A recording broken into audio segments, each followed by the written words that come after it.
Why do we get random questions at midnight? Hey, why do we say alarm clock if the alarm wakes us up, not the clock? And why is it called a building when it's already built?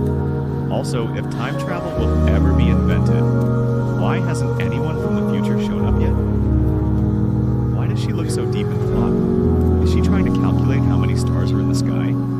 And why do we call them hot dogs when they're neither hot nor dogs? Who decided the color of money? And why is the letter W called W when it looks more like a double V? What's going on with pineapples? They're neither pine nor apples. And why do all the best snacks disappear from store shelves so fast? All these questions come flooding in just when you finally lay your head down to relax. And suddenly, dozens of weird, random thoughts start racing through your brain. The big question is, why do these thoughts attack us at night instead of during the day? Is there a real connection between overthinking and nighttime? Or is it just a coincidence? Welcome. Hey, I'm Alex, and in this episode of Midnight Thoughts, we're diving into why we get bombarded with random questions at night. But before we get into it, if you're new here, make sure to hit that subscribe button and turn on notifications so you don't miss any of our late night brain benders. A lot of people struggle to fall asleep at night because as soon as they lie down, their brains go into overdrive. They start replaying everything that happened during the day, overanalyzing conversations, and even making plans for the next 10 years. And sometimes those thoughts get existential, like, why do we exist? What's beyond the universe? And why does the fridge light turn off when we close the door, but we can't prove it? But why does this happen? Why does our brain turn into a chaotic idea factory the moment we hit the pillow? If you think it's just random, let me tell you, it's not.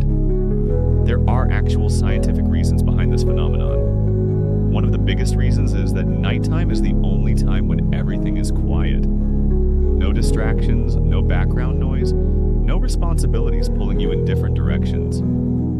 Your brain finally gets a chance to process everything it's been holding onto all day.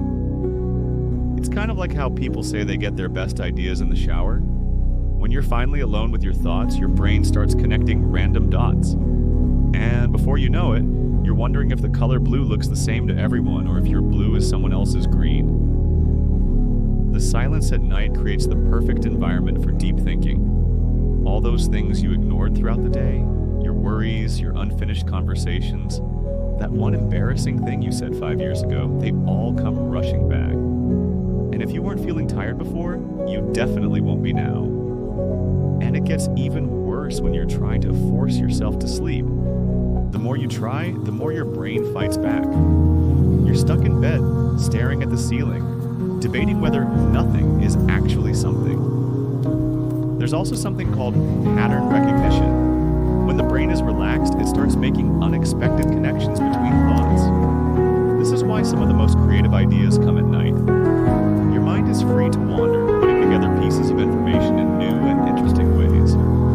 Studies have even shown that when we sleep, the brain organizes and processes memories, sorting through everything we've seen, heard, and experienced. It's like a cleanup process, and sometimes that process makes you remember the most random things, like the theme song of a cartoon you watched as a kid. A professor from Johns Hopkins School of Medicine once said that most of our thoughts stay in the subconscious, and they only surface when our minds slow down. That's why, as soon as you relax, all those suppressed thoughts start creeping in. And just when you think you're about to fall asleep, bam! You suddenly remember a cringy moment from middle school. So how do you stop this nighttime overthinking? Is there a way to shut off the endless loop of random questions? Honestly, there are a few tricks, but let's be real, most of them don't work.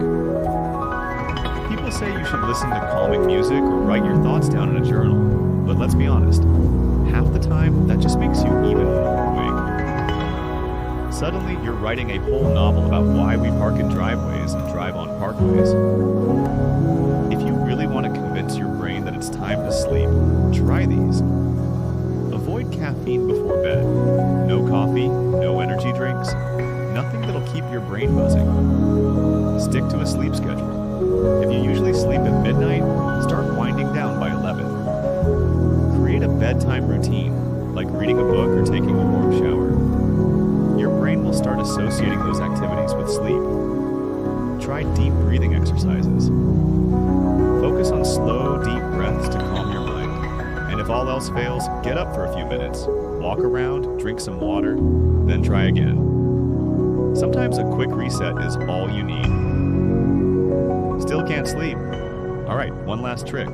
Try talking to yourself out loud. Tell your brain, hey, we don't need to solve life's mysteries right now. Let's just sleep. Sometimes just acknowledging the overthinking helps you let go of it. So that's our deep dive into why we get random midnight questions. If you like this episode, don't forget to like and share. And for anyone new to the channel, hit that subscribe button and drop a comment with your weirdest late night thought. We might feature it in our next episode. Oh, and one more thing. If you love learning about crazy facts, historical places, and travel destinations, check out our new channel, The Explorer. We take you on a journey to a new place every week. The link is in the description. See you next time, and until then, happy overthinking.